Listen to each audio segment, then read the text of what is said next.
और मैं पाकिस्तान में दोबारा नहीं जाना चाहती, क्योंकि पता है कि वहां पर जो है ना क्या हाल होता है। डिवोर्सी जो औरतें होती हैं उनका क्या हशर करते हैं, उनको हर कस्टम रवाज रिचुअल में उनको पीछे रखा जाता है, उनकी कोई वैल्यू नहीं होती है, उनको सब जो है वो खराब नजर से देखते हैं, खराब नजर से देखने लगते हैं कि मतलब ये कि इतना वैल्यू नहीं है। वैसे ही जब तक के पाकिस्तान का तो नेचर आपको ये पता है ना, हमारे कल्चर में कि जब तक के आपके बराबर में साइड में कोई मर्द नहीं खड़ा हो, औरत की कोई वैल्यू नहीं होता है, औरत को कोई पूछता भी नहीं। जब आकर कोई हस्बैंड के साथ कोई जा रहा होता है और औरत होती है तो वो उसका फिर भी एक अलग ही एक लोगों का एटीट्यूड चेंज हो जाता है।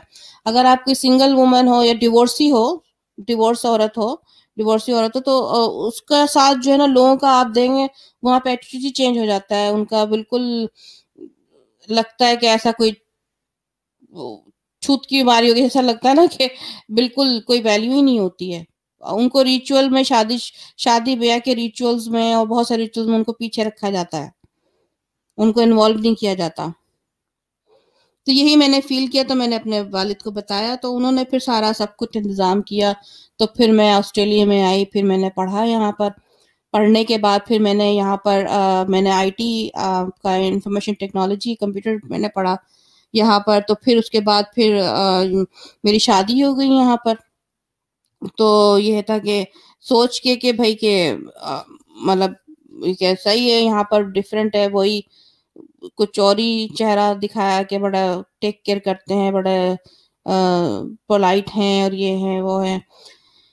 तो जहाँ शादी हुई तो वहाँ शादी के बाद फिर जो है जब बेबी बच्चे हुए तो उसके बाद फिर जो है उन्होंने जो है वो पता चला कि ये जो है वो वहाँ पे जा मतलब वुमेनाइजर हैं ये भी साहब, जाते हैं अच्छा, फिर जो घर पर आ। दूसरे आपके हस्बैंड थे वो भी वैसे ही निकले?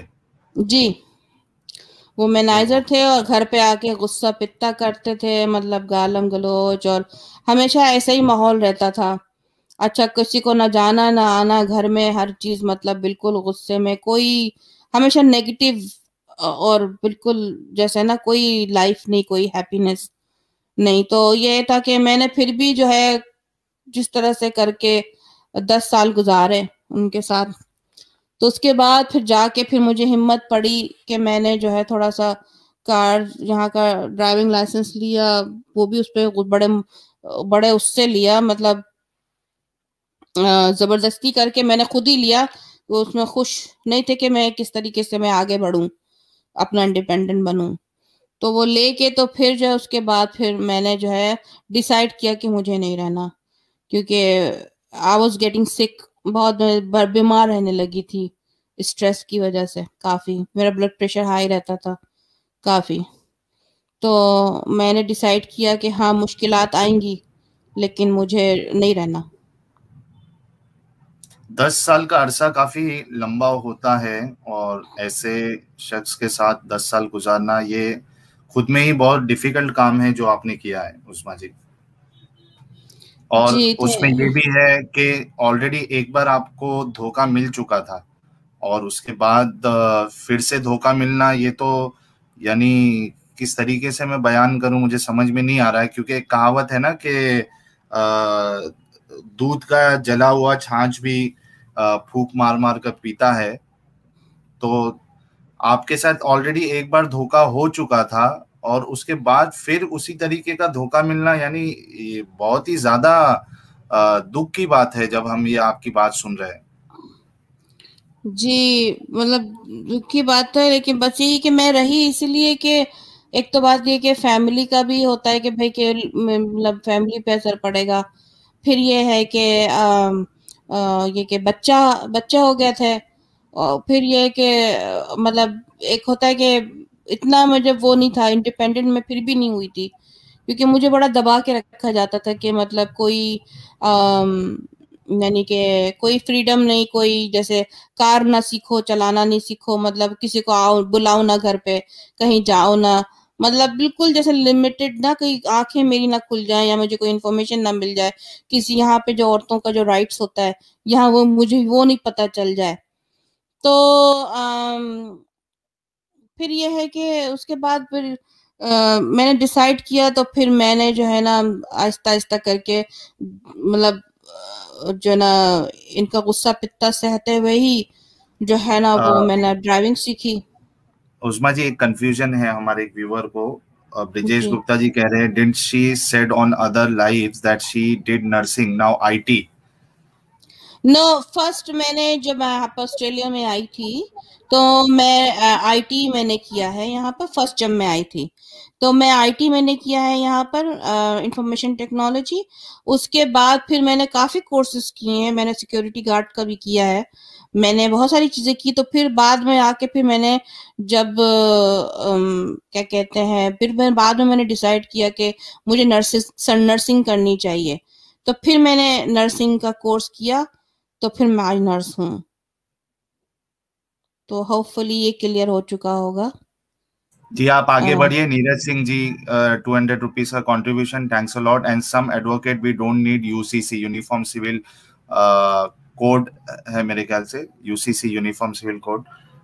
तो जरूरी है। तभी इंडिया में दो यानी एक पर्सनल लॉ बोर्ड का एक अलग ही कानून है, और नॉर्मल बाकी लोगों के लिए एक अलग सिविल कोड है। तो हम सब चाहते हैं कि यूनिफॉर्म सिविल कोड हो। नीरज सिंह जी, आप बिल्कुल सही कह रहे हैं जी। उस्मा जी, आप कंटिन्यू करिए आगे। जी, उसके बाद फिर ये हुआ कि फिर मैंने जो है ना अपना जो है अपना मैं अपने भाई के घर, वो जो जॉब जहाँ लगी थी, वो मेरे जो भाई हैं उनके घर के करीब ही थी, तो मैं वहाँ मूव हो गई। तो इनसे मैंने अलहदगी इख्तियार कर ली। यहाँ पे होता है सिस्टम की, यहाँ पे सेपरेशन पहले होती है, 1 साल आपको सेपरेशन लेनी पड़ती है, उसके बाद फिर जाके आपको डिवोर्स का जो है ना प्रोसेस शुरू होता है लीगली। तो मैंने जो है ना फिजिकली सेपरेशन ले ली, मैं अपने भाई के घर चली गई यहाँ पर।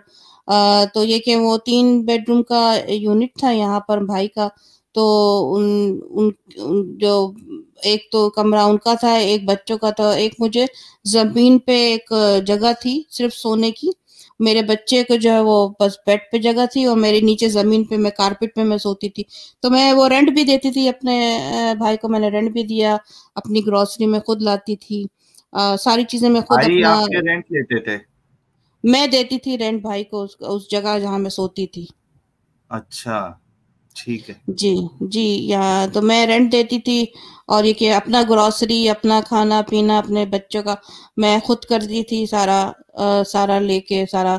तो मैं जो हूँ उसके दौरान फिर जो है ना मैंने कोई मेरा भी भाई जो है वो कुरानियून जो एक होते हैं ना कुरान पे जो बिलीव करते हैं, तो वो एक ग्रुप था, तो वहाँ कुरान उन्होंने कुरानिस्ट, यस। तो वहाँ वो पढ़ते थे कुरान ना उन लोग के साथ, तो फिर मैंने भी पढ़ना शुरू कर दिया, मुझे शुरू से ही शौक था।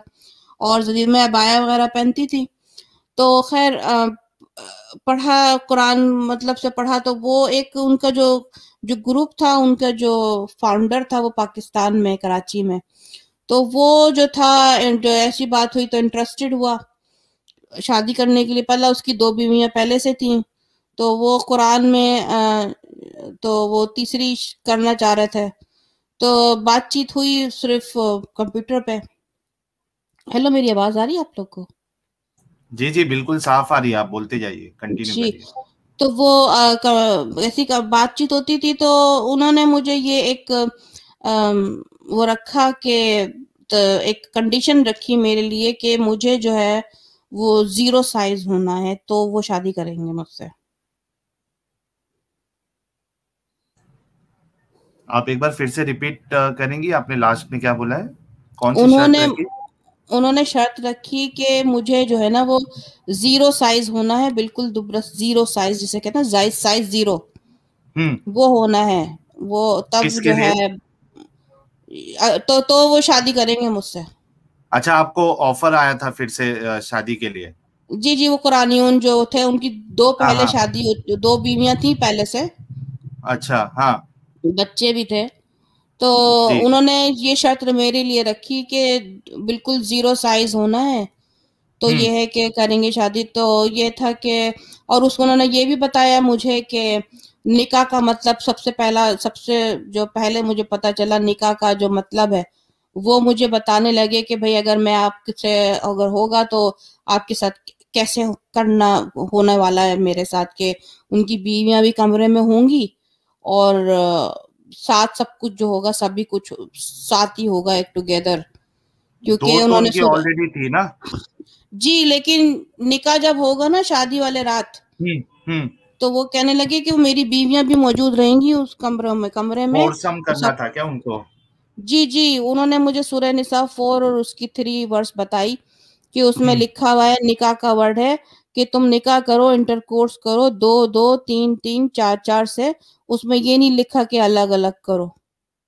उसमें अच्छा। ग्रुप सेक्स का लिखा हुआ है उसमें। अच्छा, वो कुरानिस ने ऐसा उसकी ताबीर की है यानी। हाँ, उसमें तो कोई नहीं है, वो तो हदीसों से मिलेगा कि शायद हदीसों में है कि मतलब आप एक साथ इंटरकोर्स नहीं कर सकते, यानी two two sum three sum four sum वाला कॉन्सेप्ट नहीं है, ये हदीसों में मिलता है, लेकिन कुरान के हिसाब से तो ऐसी कोई कैद बताई नहीं गई है। तो नहीं है चूंकि ना ये। कुरानिस थे। जी, सूरह निसा हाँ। 4 है, उसकी 3 हम्म। वर्स में एक अगर आप ट्रांसलेशन करेंगे ना लिटरली, हम्म। हम्म। तो लिटरली उसका ट्रांसलेशन उसमें वही, मैंने सच वाले से भी मैंने उनसे पूछा था हम्म। और भी बहुत सारे जो हैं, और मैंने खुद भी उसका अरबी का मतलब मैंने पढ़ा खुद भी। तो ये है कि साफ लिखा हुआ है उसमें कि निकाह करो, यानी इंटरकोर्स करो दो दो तीन तीन चार चार औरतों से। तो इसमें सिर्फ दो नहीं लिखा हुआ, दो दो तीन तीन चार चार औरतें निकाह करो, हम्म। इंटरकोर्स करो। यानी कि ये ग्रुप सेक्स का है, इसमें कोई वो नहीं लिखा हुआ कि अलग अलग होने वाला, कुछ लिखा ही नहीं है कि अलग हो। तो और मुझे ये बताया गया, मैं शौक में पहुंच गई। जाहिर बात है, डेफिनेटली मैंने कभी ऐसा, मेरे तो जिंदगी में शौक ही होता जा रहा है कि ऐसी ऐसी बातें सुनने को मिलती हैं कि कभी मैंने जिंदगी में ऐसा नहीं सोचा कि बिल्कुल न कभी देखा। अच्छा, तो उनकी उम्र कितनी थी जो ये आपको ऑफर दिए थे? तो वो क्या जवान थे, या जिस तरीके से उनकी मांग थी कि जीरो साइज होना चाहिए आप, और उसके बाद हम फोरसम करेंगे, तो मतलब क्या जवान शख्स था वो आई या थिंक किस तरह? नहीं नहीं, 20+ ईयर्स का डिफरेंस था, I think may be more than 20। आपके और उसके बीच में 20+ ईयर्स का डिफरेंस था? Yes, more than that. बहुत बहुत अजीब अजीब लग रहा है कि ऐसी ऐसी चीजें आपके साथ यानी जी। आपकी जिंदगी में ऐसे ऐसे मोड़ आए, तो आपने क्या उनको हाँ बोला या फिर उससे बचा लिया खुद को आपने? नहीं, मैं चूंकि यहीं पर ही थी मैं असल में, तो मैं ये जब सुना तो ये है कि मैं बिल्कुल अजीब सी कैफियत हो गई। और मैं जो कुरान में जब मैं देख रही हूँ उसके बाद से फिर मुझे थोड़ा सा ना दिल मेरा बिल्कुल खराब हो गया, कुरान से होने लगा, शुरू होने लगा, कुरान से ना दिल हटने लगा कि ये क्या लिखा हुआ है। और जब मैंने खुद पढ़ा तो वो वाकई मैं इनकार नहीं कर सकी, मैंने कहा कि तो लिखा हुआ है, तो ऐसा क्यों लिखा हुआ है औरतों के बारे में, इतना डिवैल्यू क्यों? औरतें कोई सेक्स सिंबल हैं क्या? और फिर उनको जीरो साइज भी होना है, प्लस ये भी करना है। तो और दूसरी बात ये कि उस वक्त के उसके बाद इनका एक वो बात सूरह मरियम जो है, वो मरियम अलैहिस्सलाम ना, उनके बारे में ये बोला गया कि भाई वो हर्माफ्रोडाइट हैं। जब हर्माफ्रोडाइट उनको बोला गया तो वो हर्माफ्रोडाइट आपको पता है क्या होता है? आप बताइए हमारे दर्शकों के लिए। द हर्माफ्रोडाइट जो है ना प्लांट्स में मिलता है, जो कि वो एक दूसरे को फर्टिलाइज करते हैं। ये ना एक एक पौधे से लेके दूसरे पौधे को फर्टिलाइज करते रहते हैं। लेकिन जब इंसान में हर्माफ्रोडाइट होता है, तो इंसान में ये होता है कि एक पर्सन में उनका फीमेल एंड मेल ऑर्गन्स दोनों होता है नीचे। लेकिन ठीक है, यहाँ तक बात समझ में आ गई, मेल और फीमेल ऑर्गन होता है एक पर्सन में। लेकिन एक वक्त में एक ही ऑर्गन फंक्शन करता है, दूसरा organ is just like a piece of meat. आपको ये बात समझ में, ये हर्माफ्रोडाइट है। हर्माफ्रोडाइट लोग जो हैं वो अपने आप को खुद इम्प्रेग्नेंट नहीं कर सकते। ये लिख रहे हैं आप, साहिल भाई, आप फंस गए एक्सट्रीम में। आपने फरमाया कि टूसम थ्रीसम अलाउड नहीं है इस्लाम में। मैं वही कह रहा हूँ ना कि अगर आप हदीसों का मुताला करें तो वहां ऐसी कैद मिलती है। लेकिन चूंकि जो उजमा जी को जिसने शादी का ऑफर दिया था वो तो हदीसों को मानता ही नहीं है, वो कुरानिस्ट है वो, तो उसने बराबर वो सूरह निसा की जो आयत है, दो दो तीन तीन चार चार बीवियों के साथ निकाह करो, तो उसने उसका मतलब उसने ये निकाला कि फोरसम भी कर सकते हैं। और आज मैं इस तरीके से सोच रहा हूँ कि अगर हदीसों को हटा दिया जाए तो ऐसी कोई मनाही तो है नहीं कुरान में कि थ्रीसम फोरसम नहीं कर सकते। और उसी को लेकर उसने उस्मा जी से भी ये एक शर्त रखी कि अगर हमारी शादी होगी, निकाह होगा, तो फिर हम दो बीवियां उसके पास ऑलरेडी थी, उस्मा जी और वो, यानी फोरसम करने का उसका इरादा था, लेकिन उस्मा जी उससे बच के निकल गई है। जी। और जी एक और मैं बात बता दूं कि उन्होंने मुझे मिसाल कौन सी दी इस चीज की। उन्होंने जी जी बोला कि जो बताइए। सऊदी में, जो सऊदी अरब में जो सुल्तान होते हैं, वो सारे जो हैं वो सेक्स, वो ग्रुप सेक्स करते हैं वहां पे सऊदी। और ये मुझे क्यों पता है, क्योंकि मैं खुद रह चुकी हूँ वहां पे। मेरे जो वालिद हैं और जितने भी रिश्तेदार, मैं तो पूरा बचपना वहां गुजरा है, ज्यादातर सऊदी अरब में ही गुजरा है मेरा। तो ये कि क्योंकि वहां पे मेरे भी रिश्ते आए थे वहां पे बचपन में ही।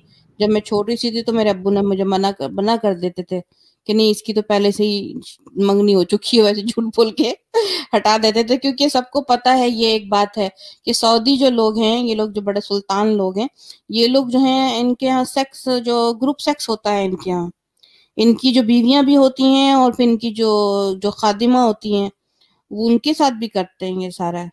तो ये कोई छुप, और शराब और आप सब चलती है इनके यहाँ सुल्तान। तो वो उसकी मुझे मिसाल दे रहे हैं कि देखिए वहाँ वो लोग भी तो कुरान है, इस्लामी कंट्री, तो वो लोग करते हैं, वो फॉलो करते हैं, रसूल को फॉलो करते हैं, मोहम्मद को।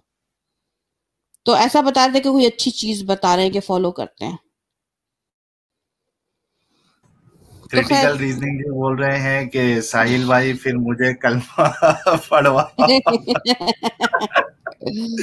तो फिर हाँ, आपको कुरानिस बनना पड़ेगा, और कुरानिस हाँ, बनने के लिए कोई कलमा तो है नहीं। आप ऐसे ही बन सकते हो, मुसलमान अरे बन सकते हो। कुरान में तो कोई ऐसा लिखा नहीं है कि यानी इस्लाम कबूल करना है तो कलमा पड़ेगा, कलमा पढ़ना पड़ेगा। आपको अगर थ्रीसम फोरसम फाइसम का मजा लेना है तो आप इसी तरीके से डायरेक्टली बन सकते हैं आप।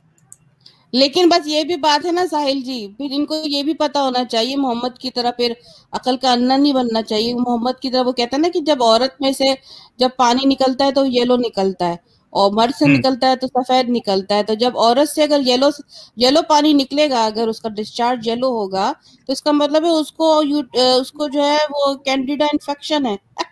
हाँ, यहाँ इन्फेक्शन है तभी डिस्चार्ज जो है येलो उसका येलो होता है कलर ना। भी चेंज होगा। जी, हाँ, कलर भी चेंज होगा और उसमें से स्मेल भी आएगी फिर। स्मेल भी आएगी, तो फिशी स्मेल आती है, ये सारा थ्रश होता है, ये सारा कैंडिडा होता है। तो आप लोग को ये बड़ा ख्याल करना पड़ेगा जब आप जो थ्रीसम करेंगे। और ये नहीं तो तो हो इसका भी सकता है कि वो उन्होंने जब देखा होगा तो, यानी जिसको देखा होगा उसको कोई इन्फेक्शन होगा, जिसकी वजह से देखकर उन्होंने बोल दिया होगा कि हाँ, फीमेल को येलो डिस्चार्ज हाँ, होता है, इस तरीके तो से। इसी वजह से तो रसूल का भी तो वो नीचे वाला जो हिस्सा वो स्वॉलन हो गया था।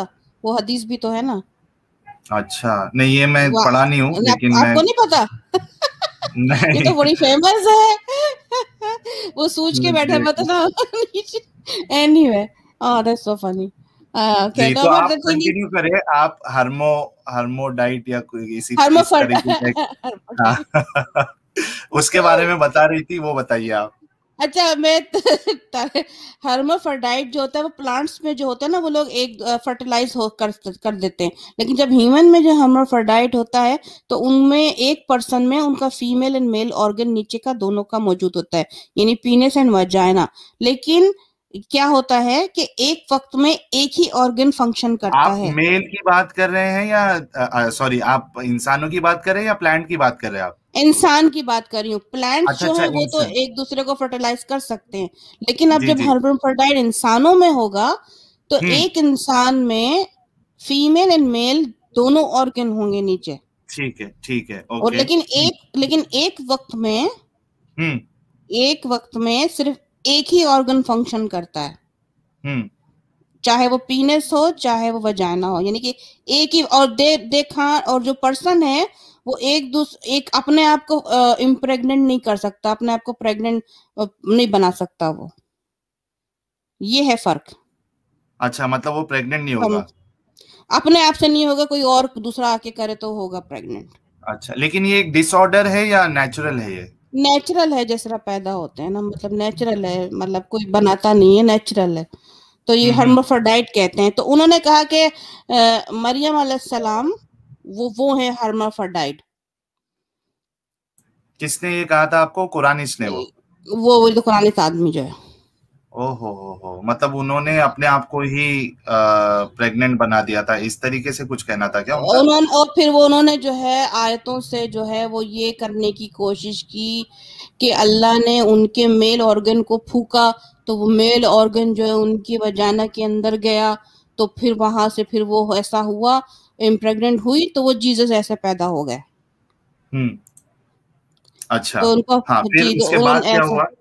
तो खैर एनीवे, तो ये हुआ। तो उसके बाद फिर मेरा जो है ना दिल, मैंने बिल्कुल मैंने, उन्होंने, अच्छा उसके बाद फिर मुझसे कहने लगे कि जब मैंने थोड़ा सा ऑब्जेक्शन किया, जब मैंने उनको जो क्वेश्चन वगैरह किया इस बारे में, तो उन्होंने मुझसे बोला, अच्छा देखें, आपका ये है कि मेरे पास आपके लिए एक ऑफर है। मैंने कहा क्या है? तो कहने लगे कि देखें, यहाँ पर एक आदमी है पाकिस्तान में, वो शादीशुदा है, बहुत खुश है अपनी लाइफ में, लेकिन ये है कि वो ऑस्ट्रेलिया आना चाहता है। तो आपको क्या करना है कि आपको ना पेपर मैरिज करनी है, आपके लिए सारा घर का सामान वगैरह सब कुछ घर का बंदोबस्त कर दिया जाएगा, आप पाकिस्तान आए, वहां रहें, और आपका खाने पीने का इंतजाम सब कुछ, आपको 2 साल वहां रहना है पाकिस्तान में। लेकिन अ, उसमें पेपर साइन करने से पहले सबसे ऊपर जो है वो डिवोर्स का पेपर होगा, आपको वो पहले साइन करवा लिया जाएगा, ताकि आप जब उसको सिटीजनशिप मिल जाए तो आप उसके गले न पड़े। अच्छा। तो उसके बाद फिर मैंने उनको बोला, उनका बेटा था या तो वो ऑस्ट्रेलिया आने वाला था। मैंने कहा तो फिर ऐसा मतलब ये है कि चलें ठीक है, उस आदमी को तो छोड़े, वो तो शादीशुदा है, मैं आपके बेटे से ही शादी कर लेती हूँ। तो उसमें वो तब गए, अच्छा। आपकी मजाल कैसे हुई, आपने ऐसे बोला।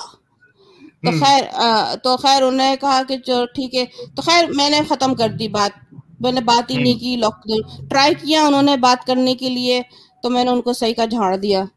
तो उसके हम्म। बाद से फिर मैं अपना बिजी हो गई। मैंने जो है फिर यूनिवर्सिटी में मैंने अपना एडमिशन ले लिया, नर्सिंग, बैचलर इन नर्सिंग में।